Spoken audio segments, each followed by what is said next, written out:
ही हमारे दिमाग में पल्सर, डिस्कवर, प्लैटिना और ज्यादा से ज्यादा एवेंजर और डोमिनोर ये कुछ नाम आते हैं। लेकिन 99% लोगों को पता ही नहीं है कि बजाज के अंडर इन बाइक्स के अलावा और 3 ऐसी बाइक्स की कंपनीज आती है जिनका क्रेज और नाम तो सबको पता है, लेकिन ये नहीं पता कि वो बजाज के अंडर आती है। बजाज के अंडर आने वाली इन सीक्रेट कंपनीज को मैंने वीडियो में अच्छे से डिस्कस किया है। आपको सुनकर झटका लगेगा कि बजाज ने एक ऐसी बाइक बनाई थी जिसकी वजह से लोगों की शादियां तक पोस्टपोन हो जाती थी। लेकिन क्यों? इसके लिए वीडियो को एंड तक देखना। इवन आप यकीन नहीं करोगे कि बजाज, जो आज इंडिया की सबसे बड़ी 2 व्हीलर एक्सपोर्टर और दुनिया की सबसे बड़ी 3 व्हीलर मैन्युफैक्चरर है, वो एक टाइम पे खत्म होने को आई थी। लेकिन इस डूबती कंपनी को बचाने के लिए बजाज ने एक ऐसा डिसीजन लिया था जिसने बजाज की किस्मत ही बदल कर रख दी। इवन बहुतों को लगता है कि बजाज के पास सिर्फ 2 व्हीलर्स और 3 व्हीलर्स ही है, लेकिन मैं आपको बता दूं कि बजाज के पास एक 4 व्हीलर भी है।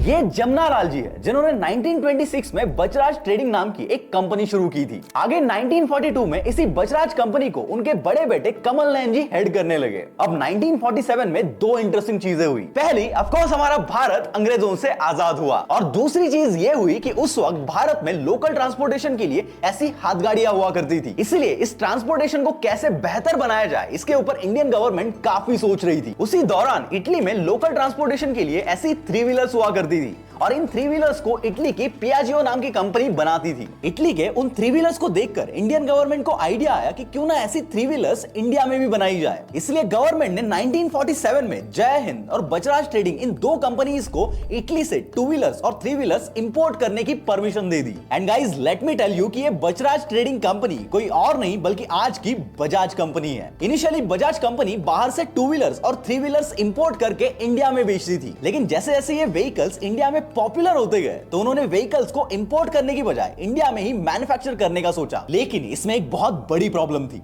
लाइसेंस राज। लेकिन अब ये लाइसेंस राज क्या है, चलो इसे शॉर्ट में समझते हैं। 1950 से लेकर 1990s के बीच में अगर किसी को खुद का बिजनेस शुरू करना होता था तो उसे सिर्फ लाइसेंस निकालने के लिए कम से कम 80 अलग अलग एजेंसीज के पास जाकर अप्रूवल्स लेने पड़ते थे। वो दौर इतना खतरनाक था कि कौन सी फैक्ट्री क्या प्रोड्यूस करेगी, कितनी क्वांटिटी में प्रोड्यूस करेगी, उनकी प्राइस क्या होगी, ये सब कुछ गवर्नमेंट ही डिसाइड करती थी। यहां तक कि लेऑफ्स और फैक्ट्री क्लोज करना भी गवर्नमेंट के कंट्रोल में हुआ करता था। मतलब एक तरह से आप समझ सकते हो कि बिजनेस ओनर्स एक कठपुतली की तरह थे जिन्हें गवर्नमेंट के इशारों पर चलना पड़ता था। 2010 में इकोनॉमिक टाइम्स की एक रिपोर्ट पब्लिश हुई थी जिसमें लाइसेंस राज को डेकेड ऑफ कनेक्शंस कहा गया था। यानी उस दौरान सिर्फ वही लोग बिजनेस कर सकते थे जो वेल्दी फैमिली बैकग्राउंड से बिलोंग करते थे और जिनके तगड़े कनेक्शंस थे। बजाज कंपनी के ओनर राहुल बजाज ने एक इंटरव्यू में कहा था कि वो खुद की फैक्ट्री से ज्यादा उद्योग भवन के बाहर खड़े होकर टाइम स्पेंड करते थे ताकि लाइसेंस निकालने के लिए कनेक्शंस बन जाए। जैसे तैसे करके 1959 में बजाज को 2 व्हीलर्स और 3 व्हीलर्स बनाने का लाइसेंस मिल गया था। लेकिन उस लाइसेंस के बेसिस पर वो हर साल से 20,000 स्कूटर्स ही बना सकते थे। पियाजियो की ये वेस्पा स्कूटर तो आप सबने देखी होगी। 1959 में बजाज ने इसी कंपनी के साथ टेक्निकल पार्टनरशिप साइन की थी जिससे इस वेस्पा स्कूटर की डिजाइन को इंडियन रोड के हिसाब से थोड़ा बहुत मॉडिफाई करके बजाज इंडिया में सेल कर रहा था। और इसी के साथ बजाज 3 व्हीलर्स भी बेच रहा था जिसको ऑटो रिक्शा भी कहा जाता था। 1965 में कमल नयन बजाज के बड़े बेटे राहुल बजाज कंपनी के हेड बन गए थे। इनकी लीडरशिप के अंडर 1972 में बजाज ने एक ऐसी स्कूटर मार्केट में लॉन्च कर दी जिसने पूरे मार्केट को हिलाकर रख दिया था। 1970s के दौरान जिस तरह 4 व्हीलर में एम्बेसडर का क्रेज हुआ करता था, वैसे ही 2 व्हीलर सेगमेंट में इस स्कूटर का क्रेज हुआ करता था। इस स्कूटर का इतना क्रेज हो गया था कि लोग इसे खरीदने के लिए 10-10 साल तक वेटिंग पे रुकते थे, क्योंकि जैसे कि मैंने पहले ही बताया कि लाइसेंस राज की वजह से बजाज को हर साल सिर्फ 20,000 स्कूटर ही बनाने का लाइसेंस मिला था। यहां तक कि इस स्कूटर के लिए लोग इतने पागल थे कि दहेज में कई लोग यही स्कूटर मांगते थे, जिससे शादियां तक पोस्टपोन हो जाती थी। बजाज की इस स्कूटर का नाम था चेतक, और यह नाम रखा गया था महाराणा प्रताप के घोड़े से जिसका नाम भी चेतक था। 70s और 80s तक इंडियन मार्केट में एक तरह से चेतक स्कूटर्स की मोनोपोली थी। कॉम्पिटिटर्स के नाम पर लैम्ब्रेटा और विजय सुपर ये 2 स्कूटर्स ही थे, लेकिन इनका मार्केट शेयर बहुत कम था। लेकिन 90s में मार्केट में एक ऐसी स्कूटर आ गई जिसने चेतक का मार्केट ही डाउन कर दिया। 1986 में LML यानी लोहिया मशीनरी लिमिटेड, इस कंपनी ने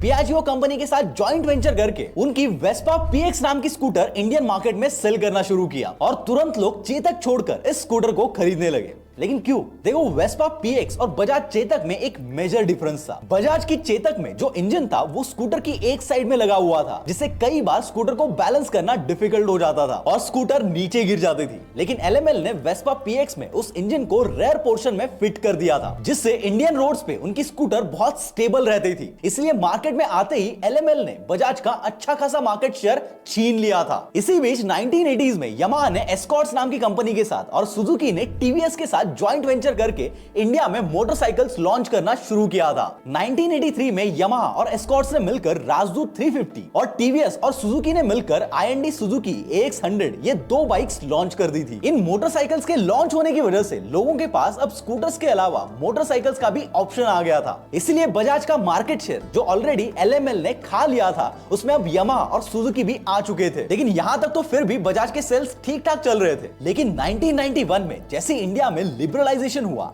बजाज का हाल उससे भी बुरा हो गया, क्योंकि लिबरलाइजेशन के बाद इंडियन मार्केट में एक से बढ़कर एक कंपनीज आनी शुरू हो गई थी। उसी बीच हीरो और होंडा के जॉइंट वेंचर ने 1993 में उनकी स्प्लेंडर बाइक लॉन्च कर दी, जिसने बजाज का हाल बद से बदतर करके रख दिया था। साल 2000 में हीरो होंडा ने उनकी 6,45,000 बाइक सेल की थी और देखते ही देखते हीरो होंडा के इंडिया में 420 आउटलेट्स खड़े हो गए थे। वैसे देखा जाए तो मार्केट में यामाहा, सुजुकी और होंडा इन तीनों कंपनीज का क्रेज चल रहा था, लेकिन इन तीनों में से सिर्फ होंडा ही ऐसी कंपनी थी जिनके पास 4 स्ट्रोक इंजन था और बाकी तीनों के पास सिर्फ 2 स्ट्रोक इंजन था। जस्ट फॉर योर अंडरस्टैंडिंग, जो 4 स्ट्रोक इंजन वाली बाइक्स होती है वो 2 स्ट्रोक इंजन वाली बाइक्स के कंपेयर में ज्यादा माइलेज देती है और ज्यादा पावरफुल भी होती है। इसीलिए जो होंडा की बाइक्स थी वो यामाहा और सुजुकी के कंपेयर में ज्यादा स्ट्रॉन्ग थी। लेकिन अब सवाल यह आता है कि 1980 से लेकर 2000 के बीच सुजुकी, यामाहा, होंडा ये कंपनीज बाहर से आकर किसी ना किसी इंडियन कंपनी के साथ ज्वाइंट वेंचर करके बिजनेस कर रही थी। तो उस वक्त बजाज क्या कर रही थी? क्या बजाज बस खड़े खड़े ये सब कुछ देख रही थी?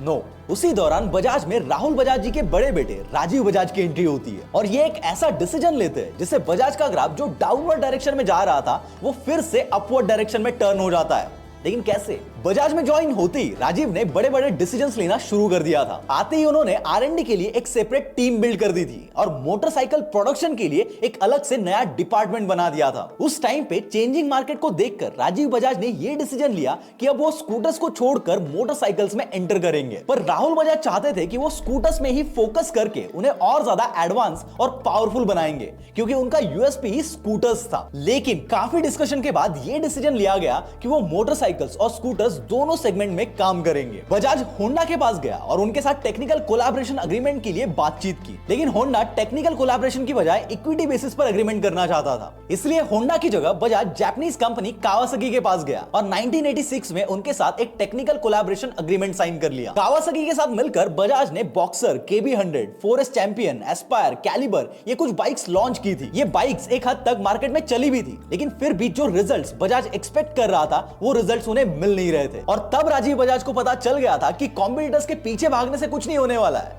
उन्हें कुछ ऐसा करना होगा जो सबसे हटके हो। इसीलिए उन्होंने मार्केट में ऐसी बाइक उतार दी जिसने मार्केट में तहलका मचा दिया। 90s के दौरान इंडियन मार्केट में मोस्टली 80s से लेकर 125 सीसी इंजन वाली बाइक्स ही ज्यादा चलती थी, क्योंकि स्मॉल कैपेसिटी होने की वजह से वो अफोर्डेबल होती थी और माइलेज भी ज्यादा देती थी। एक रॉयल एनफील्ड थी, लेकिन वो 350 सीसी होने की वजह से एक्सट्रीमली पावरफुल थी। इसलिए मार्केट में एक बहुत बड़ा गैप था, क्योंकि लोगों के पास या तो एक्सट्रीमली लो या एक्सट्रीमली हाई ये दो ही चॉइसेस होती थी। इसी बीच 1999 में हीरो होंडा ने CBZ नाम की एक बाइक लॉन्च की थी। यहीं से राजीव बजाज ने नोटिस किया था कि मार्केट में एक्चुअल में स्पोर्ट्स बाइक की डिमांड है, लेकिन ये एक अफोर्डेबल प्राइस में। इसलिए बजाज ने टोक्यो R&D नाम के R&D फर्म और ग्लैनकर नाम के एक मोटरसाइकिल डिजाइनर जिसने ड्यूकाटी, हार्ले डेविडसन, BMW जैसी प्रीमियम बाइक्स की डिजाइन बनाई है, इनके साथ मिलकर 24 नवंबर 2001 को दो बाइक्स लॉन्च कर दी, पल्सर 150 और पल्सर 180। और वहां से मार्केट में और खास करके यूथ में बजाज का क्रेज फिर से शुरू हो गया। 2001 के आसपास इंडियन मार्केट में जितनी भी बाइक्स थी वो अराउंड 7 से 10 ब्रेक हॉर्स पावर्स की थी, लेकिन सिर्फ पल्सर ही एक ऐसी बाइक थी जो literally 15 break horse powers offer कर रही थी। इसी के साथ बजाज ने पल्सर को मार्केट करने के लिए डेफिनेटली मेल नाम का एक एड कैंपेन चलाया था, जिससे पल्सर की पॉपुलैरिटी और भी ज्यादा बढ़ गई थी और कॉलेज गोइंग स्टूडेंट्स के लिए पल्सर एक फैशन आइकॉन बन गई थी। पल्सर के मामले में बजाज ने काइजन प्रिंसिपल को यूज किया था, जो बेसिकली ये कहता है कि प्रोडक्ट को एकदम से नहीं बल्कि स्टेप बाय स्टेप डेवलप करना चाहिए, और बजाज ने एग्जैक्टली यही किया था। 2001 में पल्सर को तगड़ा रिस्पांस मिलने के बाद बजाज ने 2003, 2004 और 2006 में एक के बाद एक पल्सर के नए नए वर्जन्स लॉन्च किए, और 2007 में बजाज ने उस वक्त की फास्टेस्ट बाइक पल्सर 220 को लॉन्च करके सभी रिकॉर्ड्स ब्रेक कर दिए थे। इस 220 मॉडल में बजाज ने oil cooler, rear disc brake, clip on handle bars, fuel injector ऐसे कई कंपोनेंट्स ऐड किए थे जो आज भी कई मॉडर्न बाइक्स में देखने को नहीं मिलते। 2011 में पल्सर के मंथली सेल्स 86,000 पर पहुंच गए थे,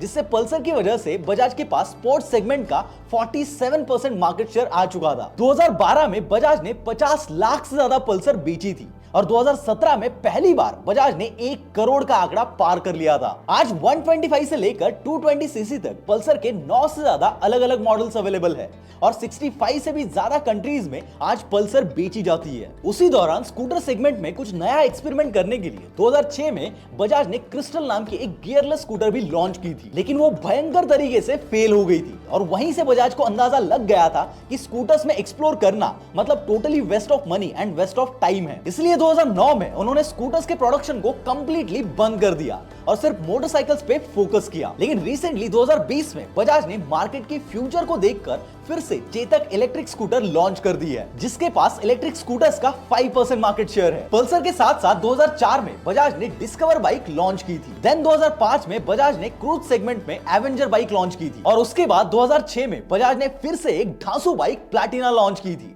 जिसकी प्राइस सिर्फ 35,000 रुपीज थी, और लॉन्च होने के सिर्फ 8 महीने में बजाज ने प्लैटिना की 5 लाख से भी ज्यादा बाइक सेल की थी। पल्सर के लॉन्च के बाद बजाज ने मोटरसाइकिल्स में स्पोर्ट्स, कम्यूटर, क्रूज एक भी सेगमेंट नहीं छोड़ा था। सभी सेगमेंट्स में अपनी अलग अलग बाइक्स मार्केट में उतार दी थी, जिससे 2006 में बजाज के पास 34% मार्केट शेयर आ गया था। पल्सर, प्लैटिना, डिस्कवर इन बाइक्स ने बजाज के सेल्स के ग्राफ को स्काई रॉकेट कर दिया था, लेकिन अभी तक बजाज के पोर्टफोलियो में एक चीज मिसिंग थी, और वो थी प्रीमियम बाइक्स। इस गैप को फिल करने के लिए क्या किया जाए, इसके लिए राजीव बजाज काफी दिनों से रिसर्च कर रहे थे, और उसी दौरान उनकी नजर ऑस्ट्रिया की स्पेरर मोबिलिटी एजी नाम की कंपनी पर पड़ती है। ये कंपनी एक बहुत ही फेमस बाइक कंपनी के 50.1% स्टेक्स ओन करती है, लेकिन 2007 के आसपास ये बाइक कंपनी कुछ मेजर फाइनेंशियल इश्यूज फेस कर रही थी। इसलिए बजाज ने मौके पे चौका मारा और उस कंपनी के साथ अग्रीमेंट साइन करके उसके 14.5% स्टेक्स खरीद लिए। And let me tell you guys, ये कंपनी कोई और नहीं बल्कि KTM थी। आज के डेट में भले इसकी इमेज एक छपरी बाइक जैसी हो गई हो, लेकिन उस वक्त KTM का क्रेज नेक्स्ट लेवल पे था। 2021 तक आते आते बजाज ने KTM के 46% स्टेक्स खरीद लिए थे, और आज की डेट में बजाज KTM के 49.9% स्टेक्स ओन करता है।